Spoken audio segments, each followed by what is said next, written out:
ठीक है, तो ये एक बार रन करके देखते हैं। यहाँ पे हमने इसको रन करा, सेलेक्ट बॉक्स बना रखा है। सेलेक्ट बॉक्स के अंदर कलर के नाम फिल करवाए हमने जावास्क्रिप्ट से।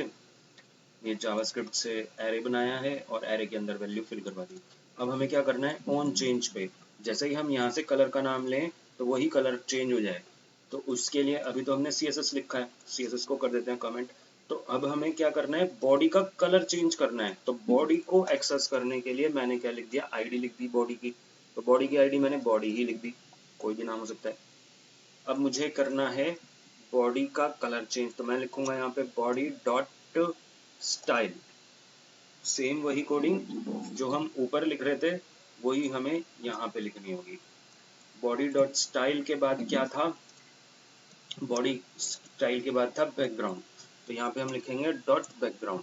फिर इसमें इक्वल टू होता है, जैसे यहाँ पे कॉलन लगता है CSS में, लेकिन जावास्क्रिप्ट में हम इक्वल टू लगाते हैं और इक्वल टू के बाद वैल्यू लिखते हैं रेड, या कोई दूसरा कलर करके देख लेते हैं, ब्लैक कर देते हैं। लेकिन ये स्ट्रिंग है तो स्ट्रिंग को कैसे लिखते हैं, कोट्स में लिखते हैं। तो यहाँ पे हमने कोट्स लगा दिए और ये एक्स्ट्रा कोड हटाते हैं। ठीक है, चला के देखते हैं। तो जैसे ही हमने यहाँ पे करा, सेलेक्ट पे क्लिक, कोई सा भी सेलेक्ट करेंगे ब्लैक ही होगा क्योंकि हमने वहाँ पे ब्लैक लिखा है। रीलोड करा, कोई भी कलर मैं सेलेक्ट करूंगा तो वो ब्लैक हो जाएगा। तो ये हमारा कोड चल रहा है। इस तरह से हम CSS को बदल सकते हैं। अब मुझे क्या करना है, इस ब्लैक की जगह वो वैल्यू उठानी है जो सेलेक्ट बॉक्स में। तो कैसे उठाएंगे वो बताओ। सर ये ऐसे लिख देंगे। सेलेक्ट बॉक्स का नाम क्या है, num1। सेलेक्ट बॉक्स की वैल्यू चाहिए ना हमें, तो सेलेक्ट बॉक्स का नाम है num1 डॉट वैल्यू। ऐसे तो लिखते हैं बस। अब इसको रन करो, रेड करा तो रेड, ब्लैक करा, जो भी कलर सेलेक्ट करेंगे वही कलर हो जाएगा, यानी कि एक डायनामिक कलर चेंज हो रहा है। यहाँ पे मैंने लिखा एक H1 टैग और यहाँ पे मैंने लिखा एग्जाम्पल एरे, और फिर एक और लिखते हैं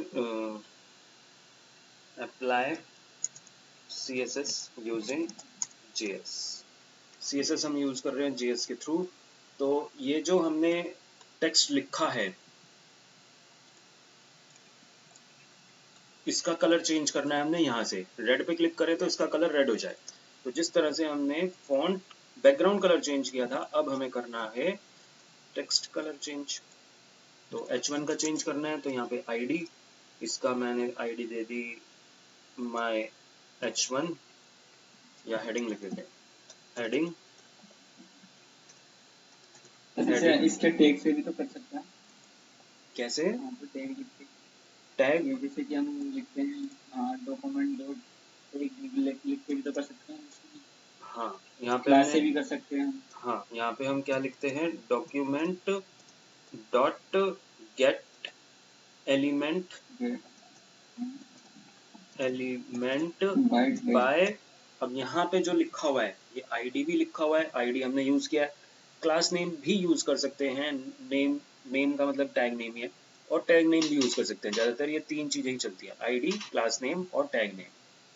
ID हम यूज किया है हमने, लेकिन बाकी को कैसे करेंगे वो देखते हैं, तो वो भी देखेंगे अभी। तो पहले मैं ID से कर रहा हूँ, document dot gate element by ID। ID का नाम है हेडिंग डॉट, क्या करना है इसका, स्टाइल बदलना है, CSS बदलना है। तो स्टाइल डॉट, कौन सी प्रॉपर्टी मुझे बदलनी है इसकी, कलर। फॉन्ट कलर मतलब कलर ही होता है, कलर। और इसमें जो वैल्यू देते हैं वो इक्वल टू करके देते हैं। इक्वल टू क्या देंगे, वही वैल्यू देंगे जो सिलेक्ट बॉक्स में है। ठीक है जी, तो जो भी हम कलर लेंगे वो कलर टेक्स्ट का चेंज हो जाएगा। देख लेते हैं एक बार, ऐसा करते हैं, मैं सीधा डायरेक्ट एक और प्रॉपर्टी अप्लाई कर रहा हूँ हेडिंग 1, हेडिंग पे ही। और जैसे कि तुमने कहा कि हम यहाँ पर document dot gate element by tag name भी लिख सकते हैं, तो यहाँ पे हम टैग नेम भी लिख रहे हैं, दोनों सेम चीज है। लेकिन टैग का नाम क्या है, टैग का नाम है H1। तो मैंने यहाँ पे लिख दिया H1 टैग लिख दिया डॉट, उसका मुझे क्या करना है, कलर चेंज करना है। चेक करके देखते हैं क्या ये चल रहा है या नहीं चल रहा। ऊपर वाली लाइन और नीचे वाली लाइन सेम है, बस यहाँ पे हमने आईडी लिखी है, यहाँ पे हमने टैग का नाम लिखा है। तो देखते हैं इसका आउटपुट रन करके। जैसे ही मैंने रन करा और यहाँ पे मैं क्लिक कर रहा हूँ तो कुछ नहीं हुआ। रीलोड करते हैं। एरर अभी कोई नहीं आ रहा, लेकिन मैंने जैसे ही रेड पे क्लिक किया एरर आ रहा है। और एरर यहाँ पे कह रहा है can not see property of undefined setting colour. ये कह रहा है कि कलर तुम प्रॉपर्टी चेंज कर रहे हो, किसकी, उसको नहीं पता चल रहा किसकी चेंज करनी है। HTML सेलेक्ट एलिमेंट उसको नहीं मिल रहा। तो प्रॉब्लम क्या है देखते हैं। प्रॉब्लम ये है कि मान लो यहाँ पे दो हेडिंग 1 है, तो यहाँ पे तो हम आईडी इसकी बदलेंगे ना। इसकी आईडी मैंने 1 कर दी, इसकी आईडी 2 कर दी, क्योंकि आईडी यूनिक होती है। तो आईडी तो हमने यहाँ पे चेंज कर दी, लेकिन टैग तो सेम ही रहेगा। ये भी H1 हो सकता है, ये भी H1 हो सकता है। तो अब ये कंफ्यूज हो जाएगा कि ये किस H1 की हम बात कर रहे हैं, पहले वाले की या दूसरे की। तो जब यहाँ पर H1 एक से ज्यादा होते हैं तो उसको बोलते हैं हम कलेक्शन। कलेक्शन का मतलब है एरे। जिस तरह से हमने यहाँ पे ये जिस तरह से हमने यहाँ पे कई सारी वैल्यू स्टोर करी हैं, ये एरे है। इसी तरह से डॉम जो है डॉक्यूमेंट ऑब्जेक्ट मॉडल, वो क्या करेगा, H1 का एरे बना देगा और उसके अंदर सारे array sequence wise index number के वाइज स्टोर हो जाएंगे। तो अब मैंने यहाँ पे क्या करना है, यहाँ पे मैंने स्क्वायर ब्रैकेट लिखा और यहाँ पे मुझे इंडेक्स नंबर देना है कि किसका चेंज करना है। अगर मैंने यहाँ पे 0 लिखा तो ये पहले वाले का चेंज करेगा कलर। चेक करके देखते हैं। तो यहाँ पे मैंने रेड करा तो पहले वाले का कलर चेंज हो गया, कोई एरर नहीं आया। अगर मुझे दूसरे वाले का कलर चेंज करना होगा तो 1 लिखेंगे और रन करके देखते हैं इसको।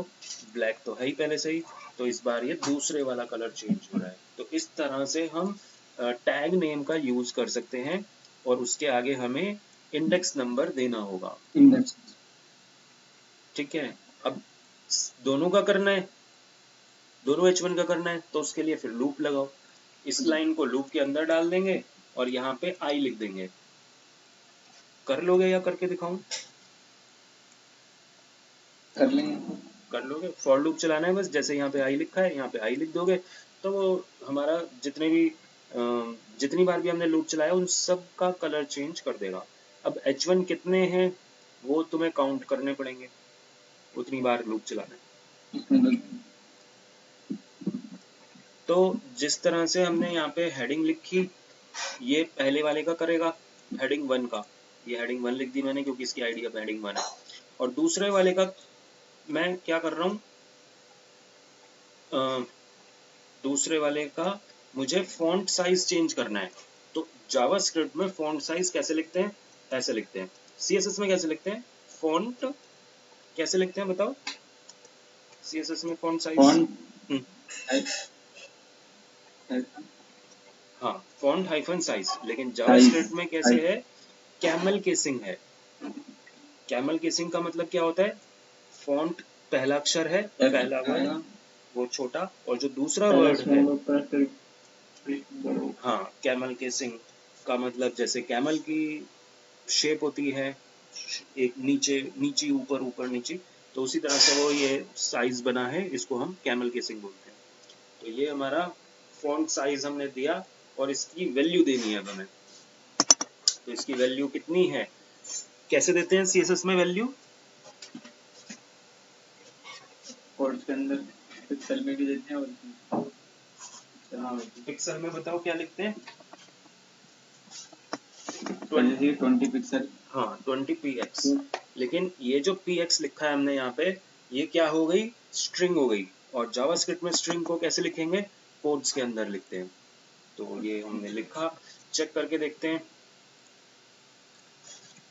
तो जैसे मैंने यहाँ पे क्लिक किया तो ये हमारा दोनों ही बदल गए, ये 20 पिक्सल हो गया और इसका कलर चेंज हो गया। तो दोनों पर अप्लाई हुई है, साइज भी बदल गया है, कलर भी बदल गया।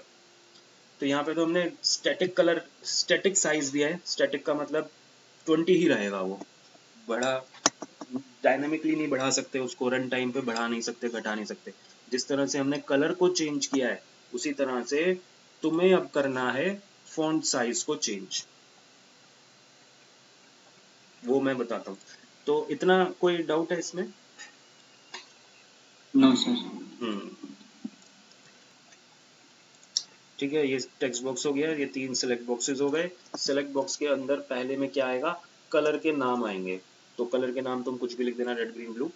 दूसरे में क्या आएंगे, फॉन्ट के नाम आएंगे, font Arial, Times New Roman, ये सारे फॉन्ट के नाम आएंगे, फॉन्ट फैमिली। और यहाँ पे आएगा साइज, फॉन्ट साइज।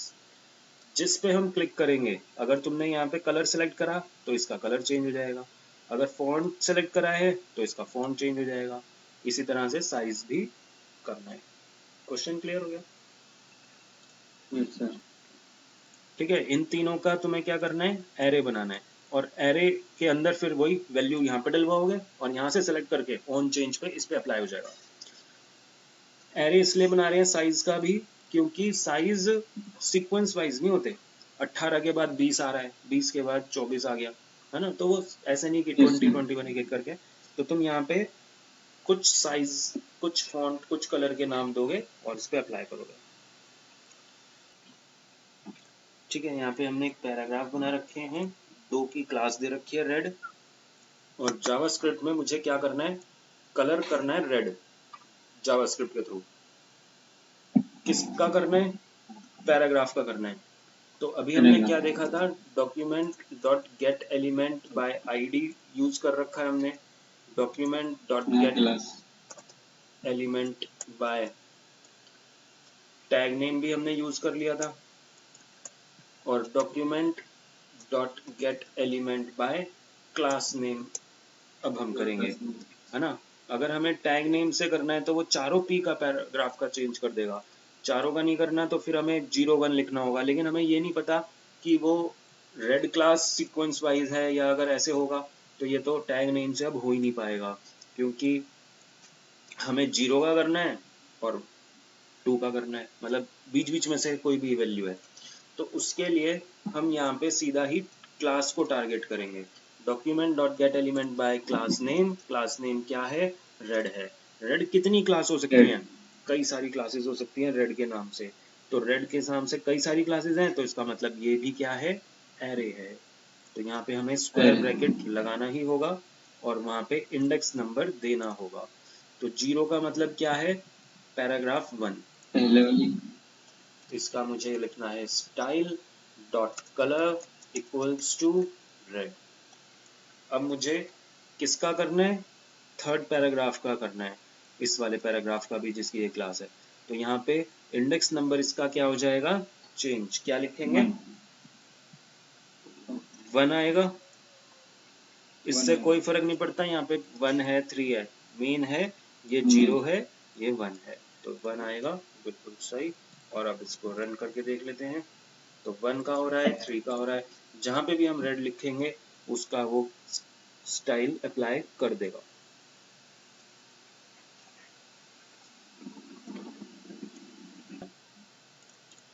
ठीक है जी, तो ये हमारा एक प्रोग्राम पुराने वाला ही, और अब हमें करना है एरे के मेथड्स को यूज। तो जो एरे के मेथड हम इस आज देख रहे हैं वो हम कर रहे हैं पुश, फिर करेंगे पॉप। पहले 2 फंक्शन करते हैं फिर और करेंगे। तो पुश क्या करता है, पुश का मतलब होता है इंसर्ट करना, पुश मतलब इंसर्ट।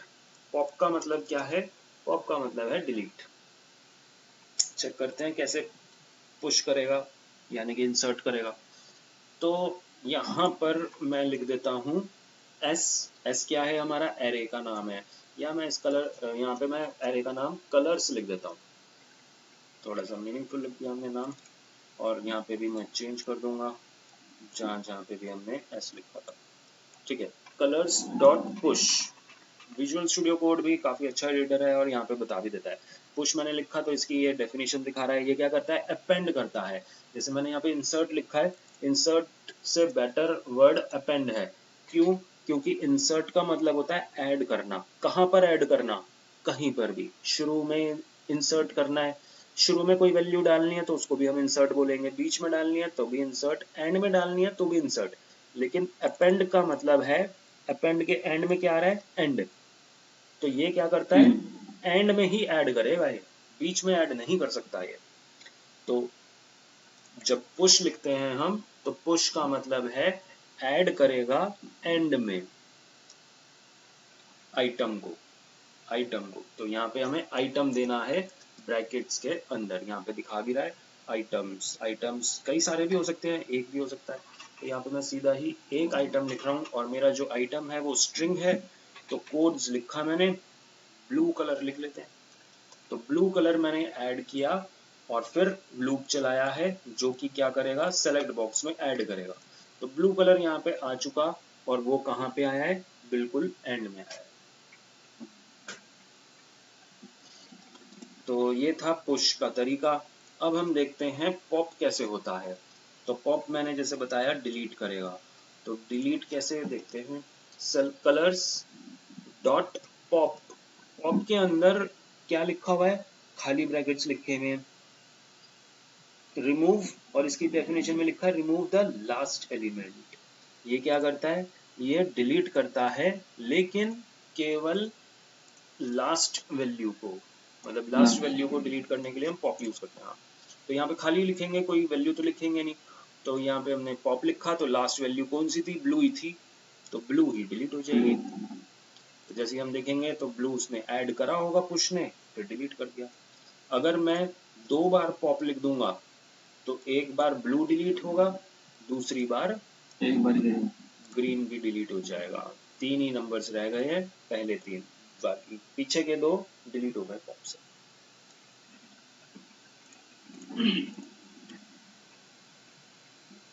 पॉप का सिंटेक्स नहीं लिखा यहाँ पे, ठीक है।